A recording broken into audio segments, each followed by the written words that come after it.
I always need prayer before I give a message, but especially today with this gospel reading that we've had just read to us. Loving your enemies. It's pretty tough. It's probably the most difficult teaching of Jesus, I think, that we see throughout all the gospels. And he says, you can love those who love you and are good to you. That's pretty easy. God loves us and we want to respond in kind. But what do you do when people hurt, abuse, persecute you? How do you love them as well? This passage is part of Jesus, what Luke calls the Sermon on the Plain. Not the Sermon on the Mount, but the Sermon on the Plain. In Matthew, there's a Sermon on the Mount, which we all probably know so well. But Luke's gospel is really about the gospel being the great leveller. Jesus talks a lot about valleys being lifted up and mountains being laid low, and the first being last and the last being first. And so it's no coincidence that he talks about this being the Sermon on the Plain, where everything is level. And last week, the gospel reading was about blessings and woes. Blessings on the poor, woes to the rich. And today, probably, as I said, the most difficult teaching of all that Jesus gives about loving your enemies. So I want to talk today about what I think loving your enemies is and how it transforms both the enemy and the person who's doing the loving as well. It transforms all of us. I also want to talk about what it doesn't mean, and to talk about how it's relevant in every context. When I was last here, I spoke about the passage, and I just said I couldn't believe how relevant it was about Jesus' initial teaching about his coming to preach good news to the poor, his initial sermon. I think today's reading, with what's going on in the world at the moment, everywhere, not just in the US, as a lot of us are thinking about, but everywhere else as well, this thing about loving your enemies it applies to world affairs, it applies to our own human relationships as well. I want to start by saying loving your enemies is not about saying that what our enemies do to us is okay. It's not about being walked all over. The love Jesus talks about is not timid and it's not codependent. And the point about turning the other cheek illustrates this. It's interesting that in this passage, what the examples Jesus gives are very, very specific, and we have to know the context in which they're given. The biblical scholar Walter Wink has written some great stuff about this. He says when Jesus talks about turn the other cheek, when someone strikes you on the right cheek, turn to them the other also, he's not just saying to passively accept what they're doing to you. He's actually saying to resist, but resist in a non-violent way. At that time, in that culture, when Jesus was saying this, striking a person backhand was done to someone of a lower socioeconomic class. And it was a means of asserting authority and dominance over that person when you did that. And so if the person turned the other cheek, the person who hit that person was faced with a dilemma. The left hand was considered unclean, so you wouldn't strike them again with that. So it's like saying, come on, do it, And so it's basically saying he wouldn't give a backhand strike on the opposite cheek. So an alternative might be an open-handed slap on the same cheek again, or to punch the person, but that was seen as a statement of equality. So by turning the other cheek, you as that person being hit was demanding equality. Okay, so it's very active, it's not passive. And then there's the next example Jesus gives of handing over one's cloak in addition to one's tunic. The debtor, the person who's given their cloak, has already given the shirt off their back, which is a situation forbidden by Hebrew law, as stated in Deuteronomy 24. So by giving the lender the cloak as well, the tunic as well, that person was reduced to nakedness, which was also seen as a shameful thing in that culture. Public nudity was viewed as bringing shame on the viewer, not just the naked. That goes back to Noah in Genesis chapter 9. So what Jesus is saying is that when we turn the other cheek, it's not passively accepting what they're doing to us. It's actually saying, I'm an equal to you. I'm an equal to you.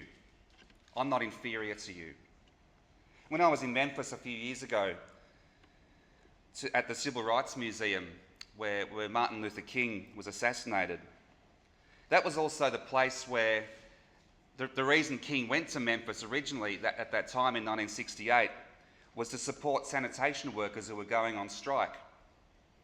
And if you remember, that there's footage about those workers carrying placards saying, I am a man.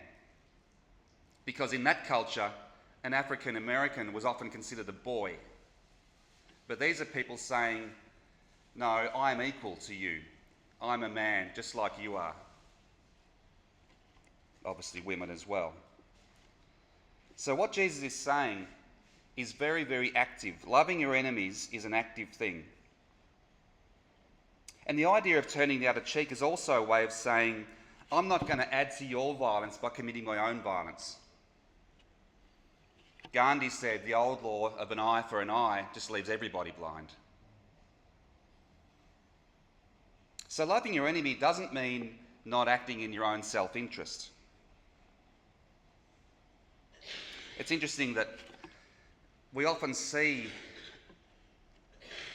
Christianity often as niceness, when this just shows it's not like that at all. Love works for the good of all.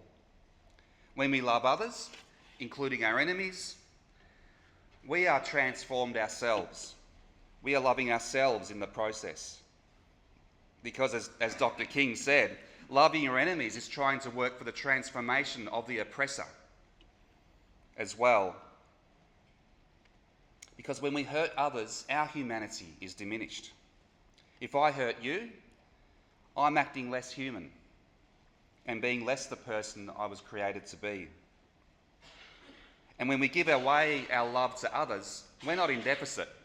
The great paradox of life and the gospel really is when we give ourselves away for others, we're actually filled in the process. That's the great paradox of what Jesus is saying here. So, loving others regardless of how we are treated is adding love to the world. Michelle Obama said years ago that when they go low, we go high. One of the reasons that Martin Luther King, was such a strong advocate of non-violence was because he realised that violence doesn't work. It's not just theologically correct, non-violence is practically correct as well. Because violence doesn't get rid of violence. We have this idea that we have to retaliate. And it's a natural thing to want to do that because we want justice.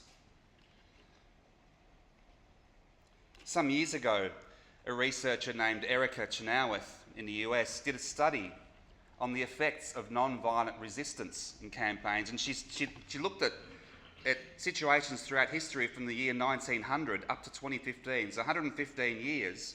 And what she found out was that non-violent resistance, like if you look at when the Berlin Wall came down, the civil rights movement, apartheid in South Africa, non-violent resistance has been shown to be literally twice as effective as violent resistance in the world. And has been twice as successful, is what she showed. Because again, as Dr. King said, that when someone commits a murder, for example, you can kill them as punishment. So you can murder the murderer, but you don't murder in that same way. Only love does that. So what it requires is a change of the human heart. And that loving your enemies isn't some hopelessly idealistic pipe dream for people whose heads are in the clouds. It's the only hope of the world, and Jesus died for that. In personal affairs too, in personal relationships, It can mean not holding on to a grudge. You might have heard the saying that resentment is the poison I drink to kill you. Doesn't make any sense, and that's the whole point. It's the insanity of that I hold on to a grudge and you're happily going about your life, yet I'm churning up inside. That's the whole insanity of resentment.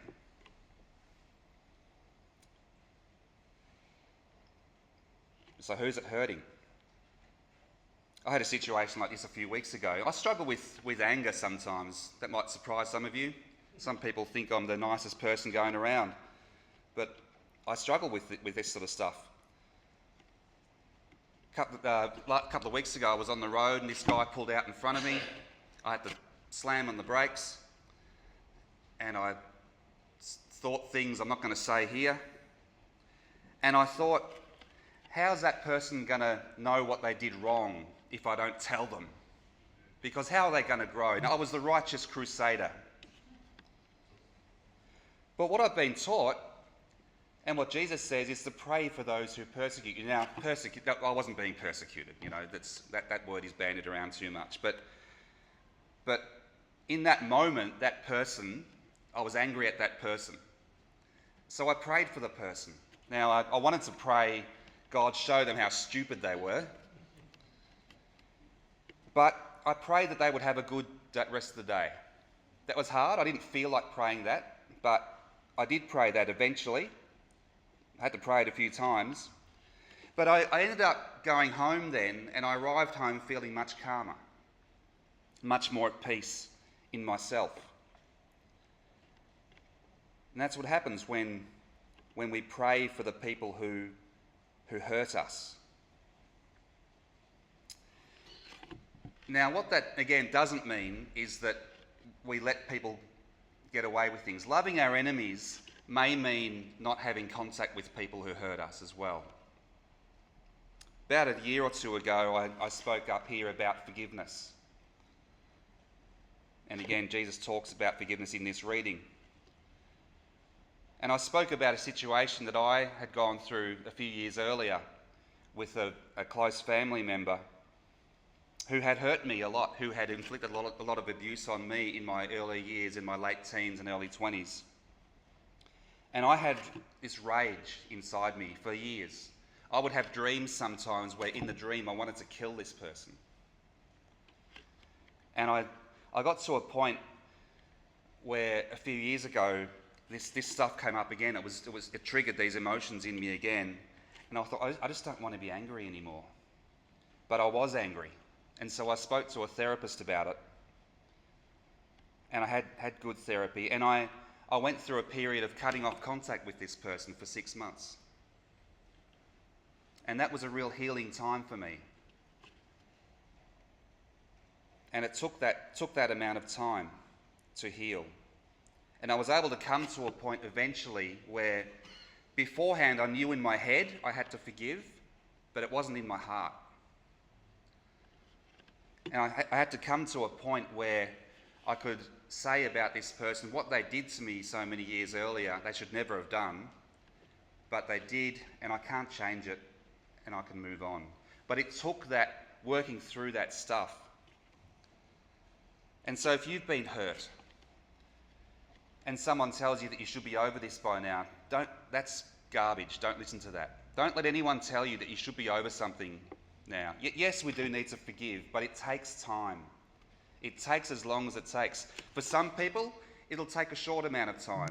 For other people, it might take years. It takes what it takes. Don't let people say, oh yes, Jesus says you should forgive. True, but pressure never works. Shame never works. Jesus is never about shaming anyone into forgiveness.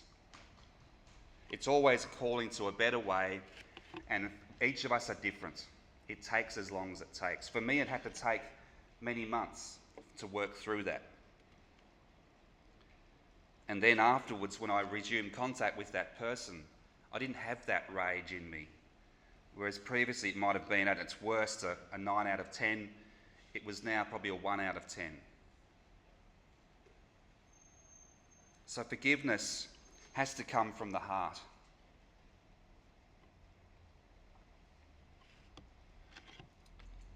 probably think of situations yourself where you might be going through that or have gone through that. Situations where we've all been hurt by people. When you live life long enough, you experience that. We've hurt people ourselves. I've hurt people myself.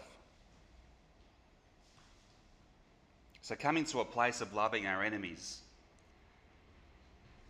sometimes takes time. And I think true love of enemies is always a form of healthy love of self. If you've seen the play or the movie Les Mis, I think that whole story is an example of what the gospel is. It's just the most beautiful story. There's a great scene in that story where Jean Valjean, if I've pronounced that correctly, steals some silver from a bishop. But the bishop, instead of reporting Valjean to the police for the theft, he forgives him. And he even says to him that the silver was a gift. So this Jean Valjean, who's stolen the silver from the bishop forgives him, and he even says the silver was a gift. But he also says to Valjean to use that silver to become an honest man. And so the bishop's extraordinary act of grace and mercy and forgiveness transforms Valjean, and you see throughout the rest of that story how he becomes a changed man. If you haven't seen that story or read the book, I'd highly recommend it, because it just shows just beautifully how the gospel is lived out. And we of course see it lived out by Jesus. The great thing about Jesus, he wasn't just preaching this stuff, he lived it throughout his life. And we're going to come to communion in a short time. And the night before Jesus died, when he gave us this meal to remember him by, that was his ultimate love of enemies. He washed the feet of his disciples, every one of whom would run away from him. Peter denied even knowing him. Judas betrayed him for a bag of money, yet he washed their feet, knowing that. Knowing that the next day he was going to go to his death. He didn't just have this thought, this is probably not going to go very well, I'm probably going to get killed. He knew he was going to his death the next day, yet he loved his enemies. And of course on the cross, forgive them, Father, for they know not what they do. Jesus saw the humanity in people. He didn't say what they were doing was okay, because it wasn't, but he saw the humanity in people. How do you deal with that? How do you deal with betrayal? Loving your enemy like that.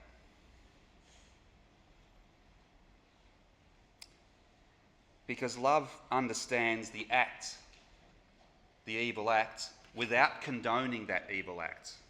And that's the big difference. Love understands it, but doesn't say it's okay. Don't ever think forgiveness is saying, oh look, they're there, don't worry, it's all right. It's not all right. What that person did to you was not okay. That's not what forgiveness is about. Like I said, forgiveness might mean having no contact with that person anymore. And it's amazing too how we can explain this till we're blue in the face sometimes, and people still often don't understand it. I've struggled to understand it myself. When Martin Luther King, I mention him a lot because he's a great example of loving your enemies and forgiveness.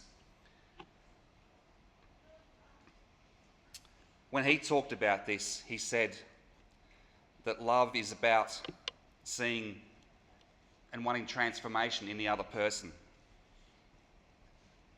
Another example is, of course, in Gaza, what we saw on October the 7th, 2023,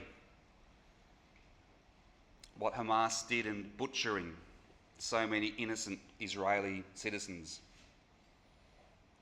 So what they did that day can never, ever be justified. But we do need to understand it, because if we don't understand it, it's going to continue again. It's going to happen again. And that's the great difference. What Dr. King said was, that violence is the language of the unheard. People respond out of violence when they don't feel heard or seen. And we don't condone that violence, but we have to understand it. It's very hard to do because often, as Richard Rohr says, we don't see things as they are, or people as they are. We see people as we are often. That's the problem. So we need to understand why people do horrible things if we want that horror to stop.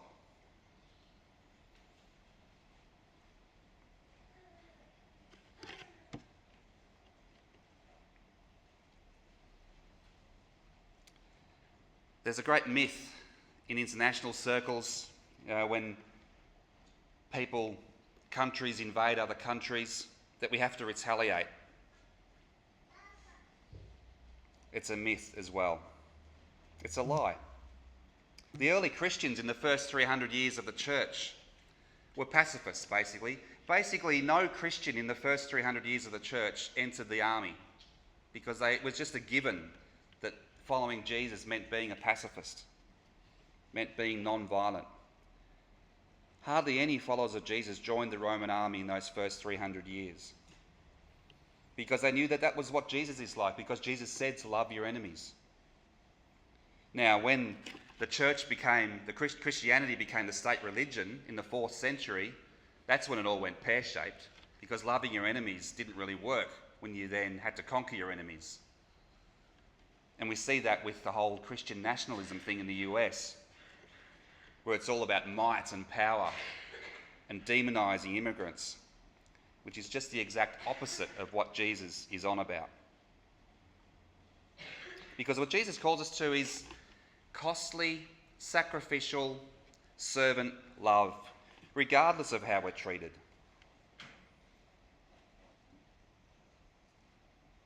And it's not passive. It doesn't mean letting people walk over you.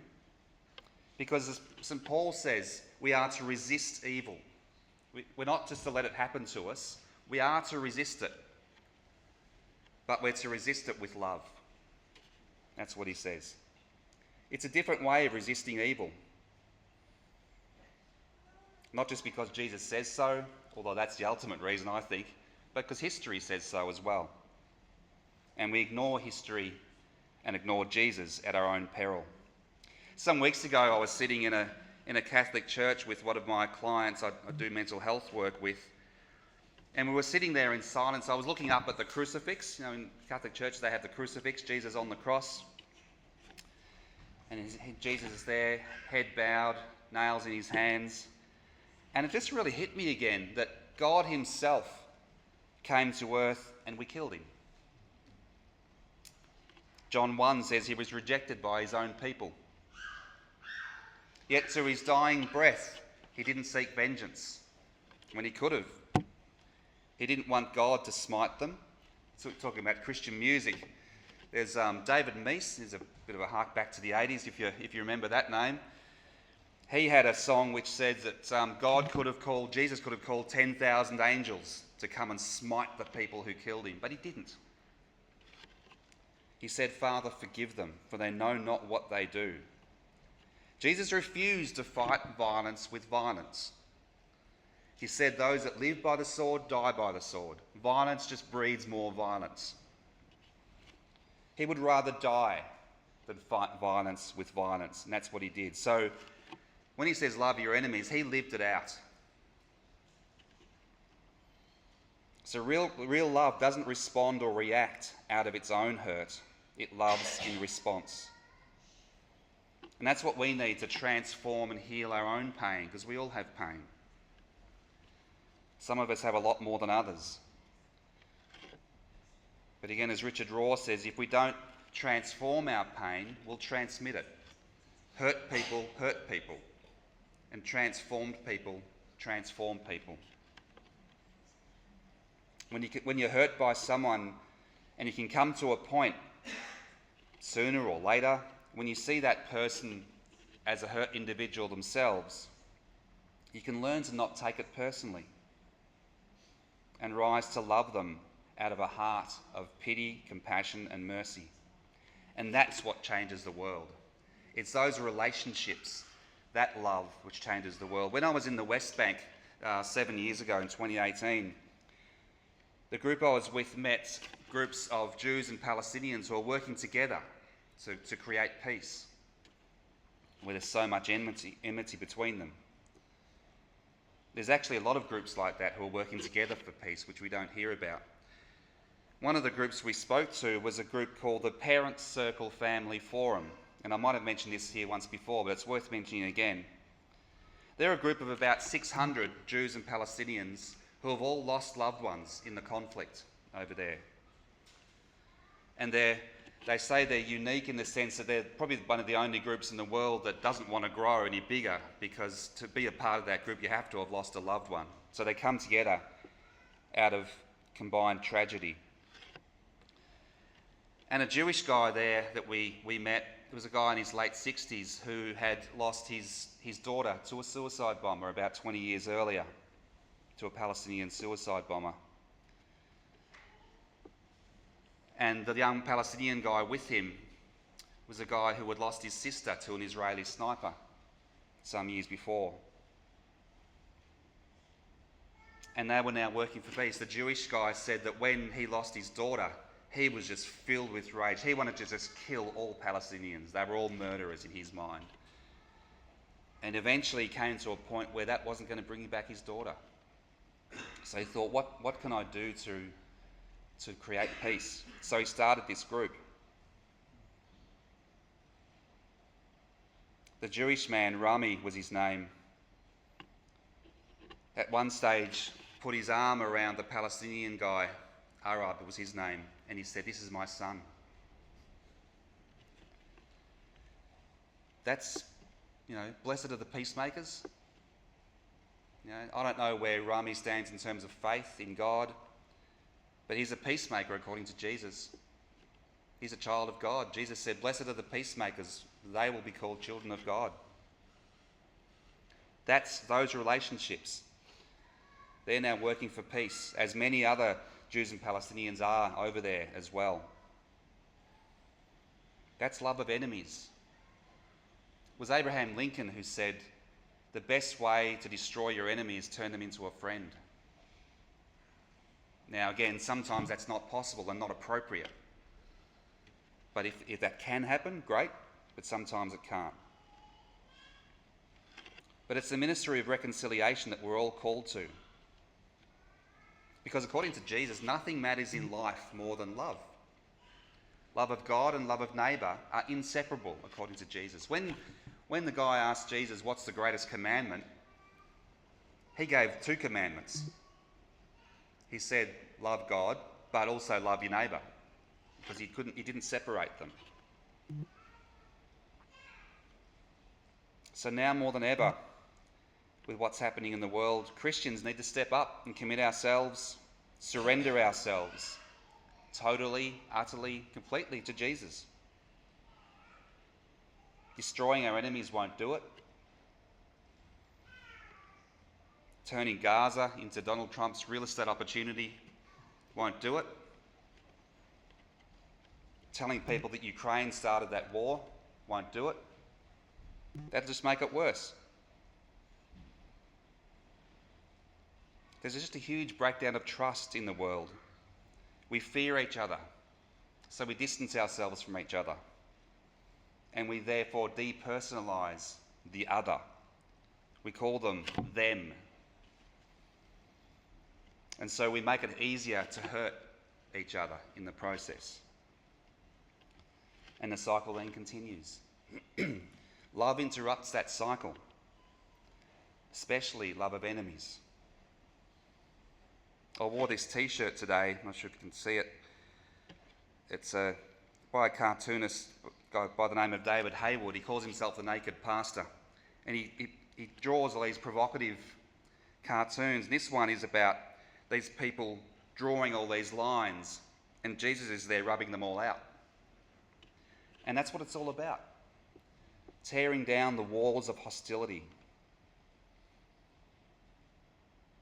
So loving your enemies is not a hopelessly idealistic pipe dream.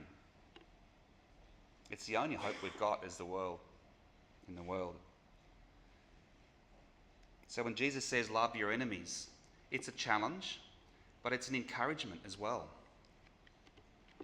Because he wants us to do it, he knows we can do it with his help. So don't take revenge. Bless instead of curse, as Paul says in his letter to the Romans. Choose love.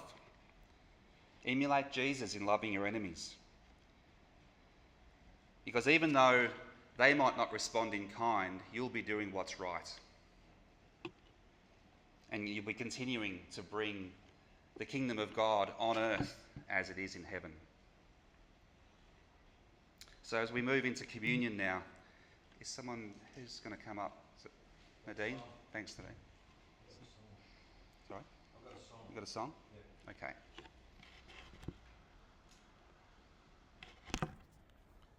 God shall remember